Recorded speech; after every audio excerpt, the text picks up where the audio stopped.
Wipeout Fusion, the black sheep of the Wipeout series.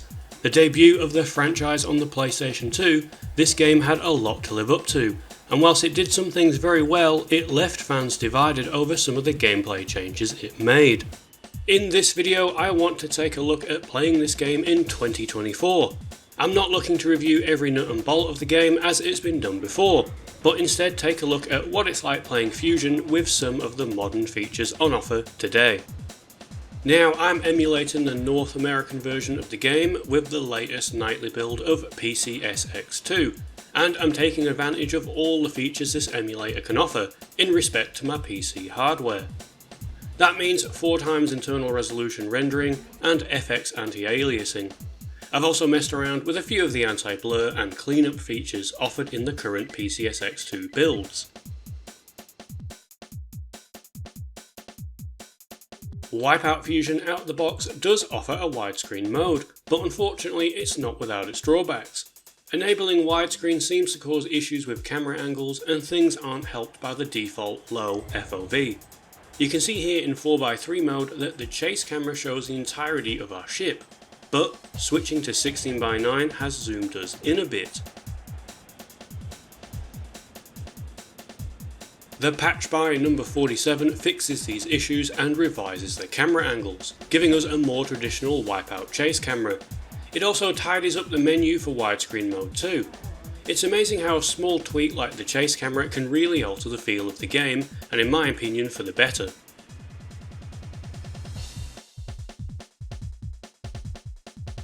The texture pack by NR74W really goes to town here, and there are over 1,000 new textures in this pack.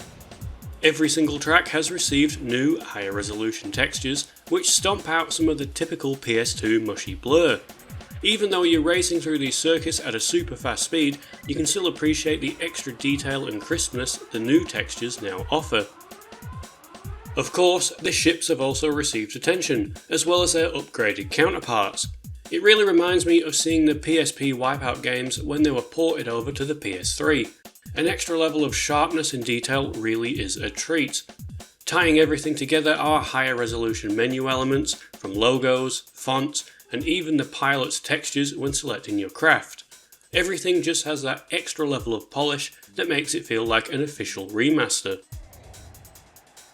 In all honesty, combining PCSX2 with the widescreen patch and higher resolution textures really takes this game up a notch. It's a treat to play it in proper widescreen with the enhanced visuals. This could quite easily pass for a modern HD re-release of this game. In saying that, there are a few issues. I did notice when large areas such as cityscapes had to be drawn, the game would suffer from some slowdown. Now, this might be the higher resolution textures or just my PC struggling a little bit. It could be a little jarring to the otherwise fast-paced 60 frames per second gameplay, but these moments never lasted long. The chase camera occasionally would pass through a wall or a piece of the track. It's only for a split second and it doesn't really affect gameplay. I suspect this is because of the revised camera distances from the widescreen patch. I'd still take the new camera angles any day. I've readied up some comparison shots so you can get an idea of what the game looks like running at native resolution without any enhancements. Hopefully this will go to show just how great this game can look.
So what are my thoughts on playing a revamped Wipeout Fusion?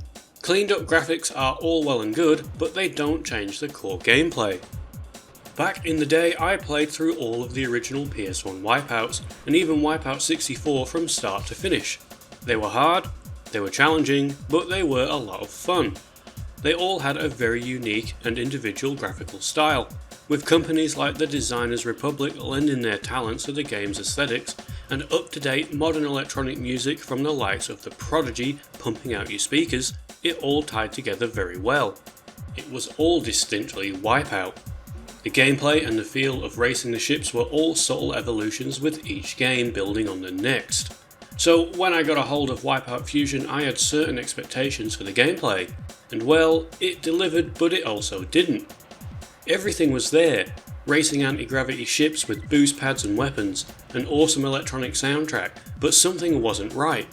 I found myself turning the game off after short sessions. It was the first Wipeout game I didn't finish. I put it down and sort of forgot about it. It was only recently I had an urge to give this game another chance, which is when I found the texture pack and widescreen patch. I was determined to at the very least beat the AG League. And now that I've done that, spent some time doing challenges and zone mode, I feel like I definitely missed out on a great but not perfect game. For me at least, my biggest issue was the physics of the ships. They control and respond very well, no issue there, but the physics of the ships is distinctly different from the older games. Ascending and descending, performing jumps and getting airborne just feels very off and static. In the older games, there was some strategy to pivot in the craft forwards or backwards. In some cases, it could help you in climbing a ramp or making a landing.